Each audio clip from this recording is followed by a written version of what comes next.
So I've been very neglectful of both of these cars on the channel this year, and I feel bad about it.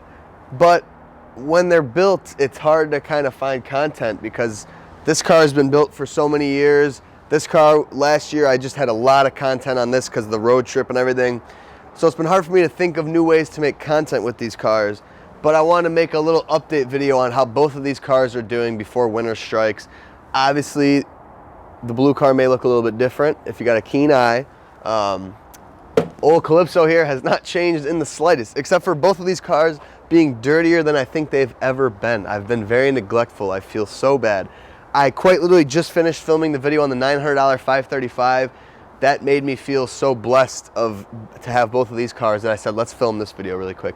So I'm going to talk about the status of both these cars, what's new, what's changing, what's coming in the future, how they've been, the reliability check. I like to do a yearly reliability check on the turbo car, and I guess this is our first year for this car, so I can do a reliability check on both of them, what they've needed. And to conclude, I think we'll take the turbo car for our last spin of the year and probably our only spin together. So yeah, without further ado, let's dive right in and talk about both of these cars. So in case you guys are new here or you kind of forgot, this is my 1991 525i, glacier blue, ultramarine blue interior, complete with an S52 and ZF 5-speed swap. I built this car last year on the channel. I took the M50 non-vanos out and I put in an S52 that I OBD1 converted and fully refreshed the whole series. You can find on the channel. This thing otherwise is basically just a stock OBD1 S52, M50 manifold, lightweight flywheel, ZF 5-speed, LSD diff. Nothing else is really different in here. We got an RK chip that runs it. This thing is a blast to drive in terms of NA fun. And yeah, overall, great car. Reliability check on this car. This year, I've taken it to Michigan. I've taken it all around. No major road trips, but I have not done anything but an oil change on this car. As you would figure, having built it a year ago. I just basically played with the wheel setup, and I'll show you guys those in a second. But reliability, yeah. Cost of an oil change, and that is the only thing I've had to do to this car all year. Not a single issue of reliability, nothing whatsoever. So this thing has been great to me. And obviously you guys will notice that it is on new wheels. So I took off the HREs and I went back to what I prefer on these cars, and that is 17-inch wheels with bigger tires. The Calypso is on the 17-inch OZs, and now this car is on 17-inch OZs. I think 17s are just a better fit for an E34. I think it rides better, looks better. The 18s are really easy to make them look really big. And you know, the triple chrome face, lip, I wasn't really feeling it. It was a little too flashy. These things have a beautiful brushed silver face, blue caps, which really tie it together with the car, and I love, and then polished lips. I think they are perfect for the car. Drivability is great. I'm a little bit over like the overly stanced out E34s. I prefer them to have some tire and drive, and I think this is just the perfect mix now. I've had these in my basement for a while. These are OZ Fittipaldis, not Futuras. They're basically the Futura's sister, a little bit cheaper. Still hard to find, but I absolutely adore these wheels. I've had them in the basement for a while. I had to rebuild them because the rears were way too wide, so that is the only thing that has changed on this car this year. What's in store though? I have the supercharger that I flew to Florida, picked up a supercharger kit for this car and flew with it back. TSA was not having it. That was a really fun little mission. But there is a supercharger kit I have for this in the basement. I will probably install this winter if I find time. So and this will be forced induction, which is quite the combo for E34s. So yeah, I mean, this car has been great to me this year. Here's the inside if you guys have forgotten. Cocoa mats, blue interior, gray suede headliner. Shamefully, very, very shamefully, I have not gotten around to getting a shift surround or shift knob yet. And I know it's been a year. That is pathetic, right? But I just have been so busy with other cars, projects like the E28. I haven't cared to put the time or the money into basically getting this car a shift surround and a knob. Both of those will be coming very soon. I'm going to try to find one of these used so I don't have to pay up the ass for one. But we'll see. And then a knob, I'll get like probably a ZHP or ZCP knob 5-speed knob. This wood one's a little beat up. Though it doesn't look bad, but there's no wood in this car. Mileage check, 92,929. So I bought this car with, I think, 82,000, 81,000. Took it across the country. This year, I only really did one road trip up to Michigan, which was about 2.5 hours there and back. But I've been semi-dailying it. I don't know. I mean, not a lot. And then that brings us over to this car. And you guys know this car very well on the channel. It's been around for quite some time. If you forgot or you're new here, this is my 560 wheel horsepower turbo M50 525i Calypso red. This thing has a bone stock M50 with just ARP head studs and a MLS head gasket. We have a Precision 6262 turbo on this thing, run off of a ECU Master standalone, and 27 PSI of boost on E85, 560 wheel horsepower, 586 torque. This thing is rod bending fun, no pun intended, because 586 torque is about the limit. So I gotta be careful when I drive this thing. But yeah, this thing, I know everyone's interested, the reliability check on this car, because it's a turbo car, higher horsepower, you know, stock engine, ZF 5-speed, 346 LSD, same old wheels. This car has been sitting outside, covered in bird poop. Poor thing has been neglected beyond belief. So, reliability. How expensive has this thing been to run this year? Well, you may be shocked to find that this car cost me no more than an oil change. Again, year after year after year, the only things I do on this car, oil change, fuel filter. This year, I honestly forgot to do a fuel filter. But, you know, I switch around the turbo setup. Like last year, I switched to a new turbo. But, like now, this setup's pretty much dialed in. I'm basically at my limit of power on this engine until I want to go further with engine modifications. And I'm kind of a believer, if it ain't broke, don't fix it. And I'm happy with this car. You know, I drive it from time to time. Dead nuts reliable. I beat the absolute hell out of this car every time I drive it. I mean, red line pulls, like, I mean, it takes a beating. And it has been nothing but good to me. So, I don't feel like changing it. I don't want to push it, go for crazier horsepower. 586 torque is enough to basically have all the fun you could ever want from an E34.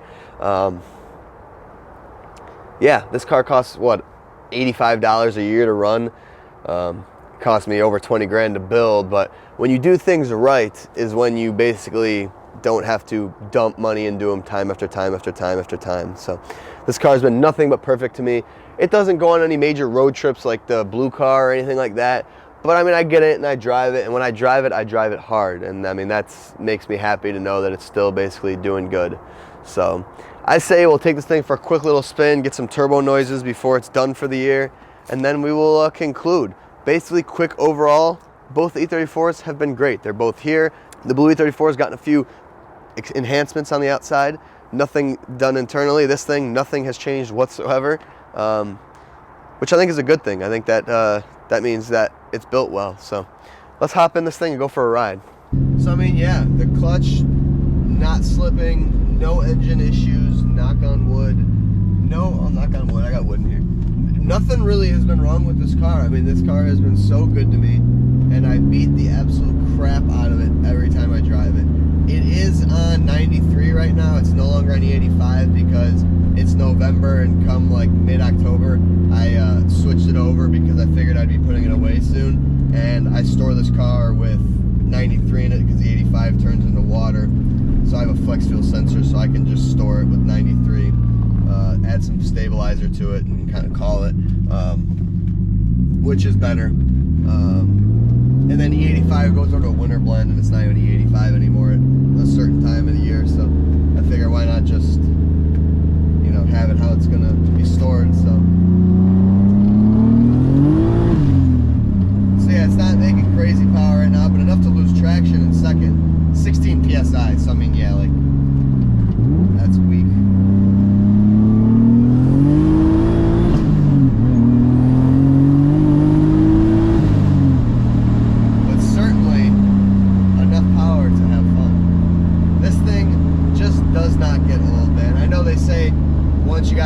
Once you make some power, you're always going to be hungry for more power. Which, like, yeah, I mean, it would be cool to make, you know, 1,000 horsepower in E34, but that would literally set this car over to the point where it's no longer even drivable. As is, I have a hard enough time street driving this thing because of how heavy the clutch is, how loud, fumes, not really anything major. Like, it's still a full street car, but yeah, it's just a little bit obnoxious to drive sometimes, and it's at a power level where, like, you can't drive it in the rain. It's way too scary, and the cold weather doesn't hook. You know, 255 Achilles rear tires, and this car still hooks third, fourth. Second is a bit iffy sometimes. Right now it's only 50 degrees out, and you can see we were struggling to hold it down right there. But no, I mean, this thing has been just so good to me since it was built.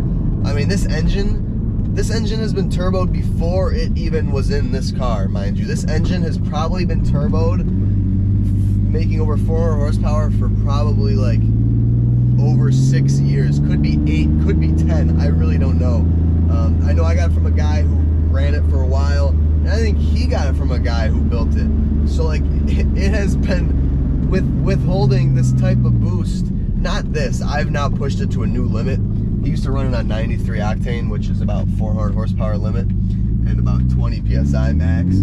So I've now pushed it, but since I've added the boost and stuff, just get it tuned right, and it's perfect. And it wants to let go too.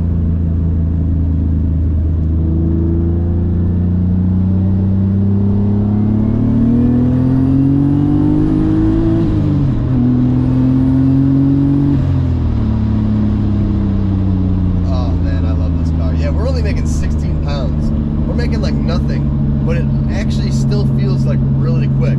When I came from E85 to this, to 93, it was like pathetic. I was like, man, this is boring. I was ready to put the car away, but now I guess it's been a while since I've driven it, since I've driven anything with more horsepower than like 190. This thing is crazy. The S52 car is great, right? Perfect, I think, power for an E34. Perfect daily, whatever. It makes the E34 exactly what you want it to be, but it ain't like this. It ain't quick like this. You know, it'll impress you, but it'll get old quick, I want to say. That's why the supercharger is going on it. Not even really because I'm bored of it, just because I like to kind of keep pushing myself and my channel. I mean, a car can't sit stagnant. That doesn't make me any videos, right?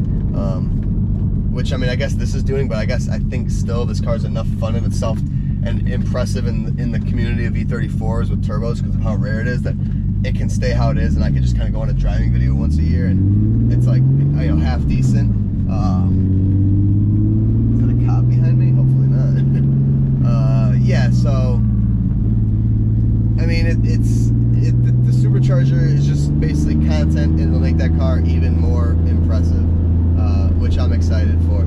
So, well, I guess that cop's not for me. That's, yeah, I mean, this thing's really easy to get in trouble too, obviously. So that's why it's kind of like, you know, it doesn't hurt to have a lower power level. But that's our quick little 5-minute drive in the turbo car.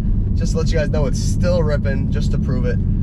Again, sorry for the lack of content this year. Next year I'm going to make an effort to hopefully get some good content with this thing. And then over the winter we'll get the supercharger going in the S52 car.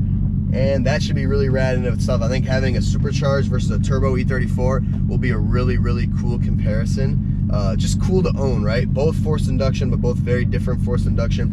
That car, I think, was dynoed with that supercharger prior to it being uninstalled, and the car I got it from was like 320 wheel. So definitely fun, and I think I'll find that that's like the sweet spot for power in one of these things. This car is obviously a little high on the horsepower, and it makes it a little crazy to drive, but I mean, E34 holds 600 easy. I mean, absolutely easy. So either way, can't go wrong. But anyways, that's the end of this video. Thank you guys so much for watching. I hope you enjoyed this quick little update on the E34s. I still got them. They're not going anywhere. Don't worry. I'm sorry for all the lack of E34 content. I promise it will pick back up. I'm not moving on from that chassis. I know I've been dealing with a lot of like crazy cars, but even though those will be coming in, E34s will always be here. So again, thank you guys. I'll see you in the next one. Peace.